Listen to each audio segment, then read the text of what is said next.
Welcome to the weirdest bug in the game. Bone mages are broken, y'all. I want to thank a particular Reddit user by the name of AnyFaithlessness7991 for posting this finding to the subreddit that has led me down a 5-hour-long test fest of the weirdest mechanics in Diablo 4, and I thought after about 3,000 plus hours in this game, I had basically seen everything. But AnyFaithlessness pointed out the fact that a very weird interaction was happening between their Bone Mages and Bloodmoon Breeches, and that's that you could apply curses to the Necromancer when they attacked monsters. Let me just go ahead and show you that right here. The combination that leads to these very weird interactions is particularly Bloodmoon Breeches, which says that your minions have a 7% chance to curse enemies. So if they were to attack something, they will apply curses to it. Given enough attacks, given enough instances, you'll eventually see Decrepify applies to them. The issue being that Decrepify also applied to us. That can't be great, but I promise you, I think we're going to break the game with this. You just saw what happened in PvP. That's a completely different thing, but like, wow, that was ridiculous. But what's the second key component to this that makes this work? Skeleton mages have an upgrade that say each time that they die, they leave behind a corpse. That will become important later, but it has nothing to do with the Bloodmoon Breeches. But it's the second part that says that their attacks fortify you for 3% of your maximum life. If you were to use any other minion that you currently have available to you, they will never apply a curse to you. But if you very specifically use the Bone Mages to apply this, they can. So not only can they apply Decrepify to you, but they can also apply Iron Maiden. And Iron Maiden is where things start to get very weird very quickly. Applying a base Decrepify to you just reduces your movement speed and reduces your damage. And it turns out that this isn't just a visual bug. If you have Decrepify applied to you, you get that damage reduction and you get that slowed effect. So let me just go ahead and show you very quickly. And I'm not going to waste time on every single little thing. I do have a list of interesting interactions that we found. But as you can see, I'm now very, very, very slow. And the interesting part is when they all die, this happens. That's right. You start taking damage, and you start taking damage when you fortify. And it's only when you have Iron Maiden applied to the Necromancer. Iron Maiden very specifically says that enemies that are afflicted by Iron Maiden will take damage each time that they deal direct damage. And for the longest time, I thought it had something to do with our minions attacking that was causing this to happen. And why would I be led to that assumption? Well, it turns out that everything that's going to trigger Fortify from your minions has to deal with them attacking in the first place. If I were to have my full setup of minions and wait for Decrepify and Iron Maiden, which is the important part, to be applied to me, you'll notice that not only will I take damage when the Bone Mages die while I'm fortified, but also every single time that my skeletal warriors generate a corpse. And why is all of this happening? What does any of that really have to do with fortifying at all? Well, it requires Necrotic Carapace, a very specific passive skill in our tree. Necrotic Carapace says that whenever a corpse is formed from your skills or your minions, fortify you. And for the longest time today, I thought it very specifically had to be your minions generating corpses or minion type skills. Your Bone Golem activation that generates corpses will fortify you and do damage to you through Iron Maiden. Similarly, Army of the Dead, which says that it leaves behind a corpse whenever they explode, also will generate Fortify and then deal damage to you while you have Iron Maiden up. So all of this sounds like not that great, right? That doesn't generally sound particularly good for the Necromancer. And oddly enough, taking damage randomly from these effects isn't particularly valuable. Not only that, if you actually have Decrepify up, and you're using Horrid Decrepify, at below 10% of your maximum life, they do just execute you when they fortify from these effects. But it's attributing it to our minions that's just straight up wrong. It actually has nothing to do with the minions at all. It's how Fortify works in this game, which is this weird bug that we've been coming up against again and again and again, and the developers have slowly been removing instances of the bug, but they haven't dealt with the core coding issue. But when you fortify, you attack yourself. Why? I have no idea, but let me prove it to you with Bloodlance and a unique armor by the name of Mutilator Plate. Mutilator Plate says that you are bloodlanced just 100% of the time. That's why I have this cool shard sticking out of my body. It then goes on to say, when Bloodlance would deal damage to you, it instead fortifies you for 1.3% of your maximal, blah, blah, blah. You don't care about the rest of it.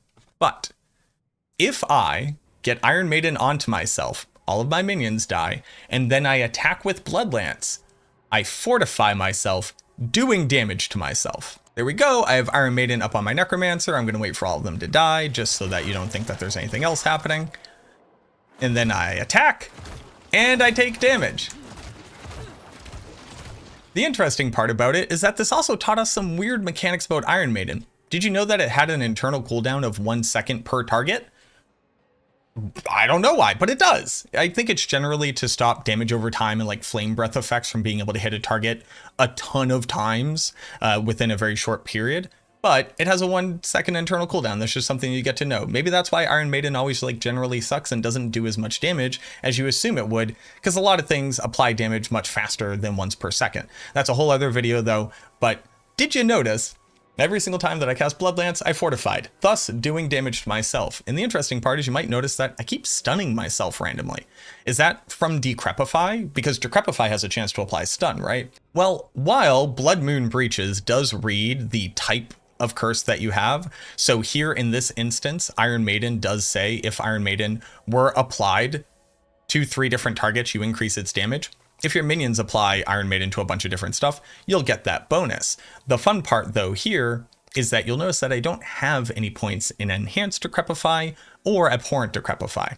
And after a lot of testing, I was able to prove the fact that these triggers of Fortify do not carry lucky hit chance, regardless of the skill or the source of the effect. So we can neither trigger Abhorrent Decrepify nor Enhanced Decrepify from this unless Bloodmoon Breeches is affecting a monster, in which case your minions can actually trigger it. Ignore all of that for right now.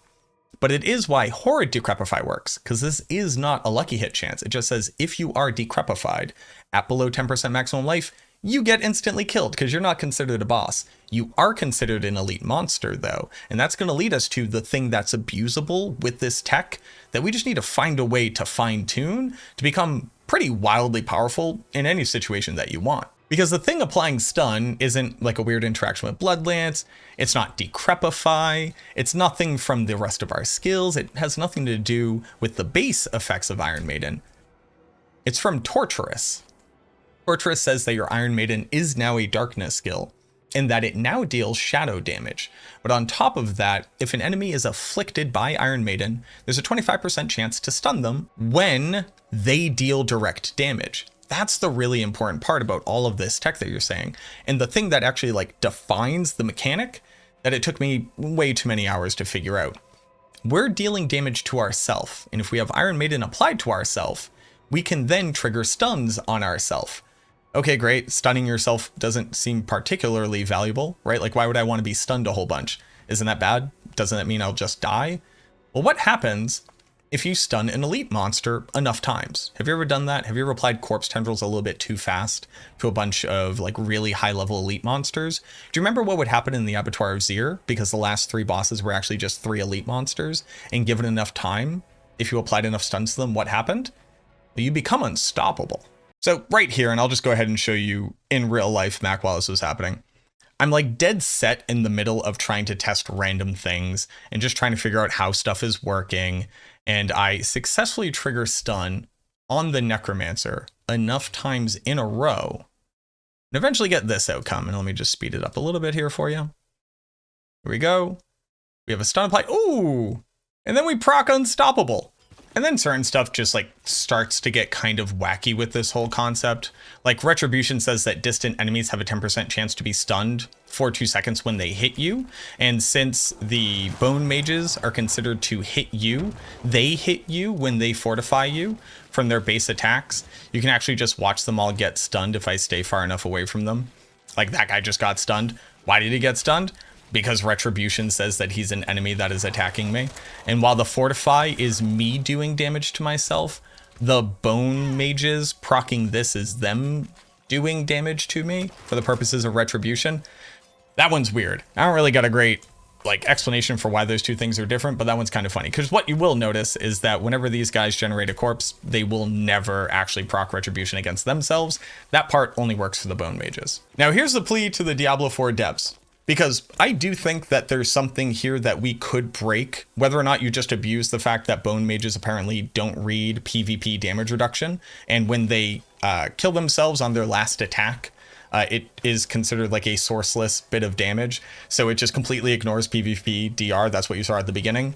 And while I also do think that this ability to maybe hyper stagger ourselves, be able to gain unstoppable in situations where you otherwise couldn't, all of those are cool. All of those are interesting. There's a lot of things that we need to explore as far as like combinations of aspects and whether or not Torturous then builds into this and how you can abuse that, etc. All of this is terrible. Your minion shouldn't do damage to you. When you fortify, you shouldn't take damage. You shouldn't be able to apply curses to yourself. And on top of all of this, when those curses are applied to you, you shouldn't get executed from Decrepify. So obviously, I'm going to be reporting this thing as a giant mess of bugs, but this has got to be the wackiest stuff I've seen in the game thus far. And what you can do if you put together a couple interesting tools. So what I need help with from you all is figuring out what we can do with this. I tested a pretty decent amount of stuff. All of this gear here is various things that I've put on. It doesn't trigger lucky hit. So you can't do that. It's never going to trigger lucky hit. It's not tied to a skill. It seems to be sourceless damage based off of you to you. It does scale with world tier. So if you're on world tier 1, it does less damage to you. If you're on world tier 4, it does more damage to you. If you're fighting against a tormented boss, it'll do even more damage to you there. So like watch out. Secondarily, hardcore characters are absolutely going to accidentally kill themselves using this combination of things at some point. So make sure not to. Like, don't use this on hardcore. Like, whatever you do, don't do it. But if you have time, if you can think about an interesting set of combinations, please let me know down in the comments, because this is absolutely buck wild. I don't think that the Faithlessness one expected this much of a rabbit hole from when they posted their Reddit thread, but again, thank you to that. But there is so much wild bananas combinations of stuff that you can do here, and I kind of feel like I just scratched the surface. So shoutouts to the Reddit post, shoutouts down to you all in the comments. Let me know anything that you can think of. There's no stupid ideas here. Just throw whatever you got against the board and let me know what sticks. If you could test it yourself, I'd love to hear what the results are later on as well. If you're brand new to the channel and you're liking this level of wild bananas stuff, go ahead and subscribe to it. You don't want to miss out on anything. I try to put out the highest quality content that I possibly can, and hopefully it helps you to better enjoy the game in the way that you are and maybe not off yourself in hardcore by accident. Similarly, toss a like onto the video if you did enjoy it. It helps me out a ton. But that's enough of me shilling for myself. Thank you so much for watching this video. I hope it helps you find something cool in this game, and as always, I look forward to seeing you in the next one.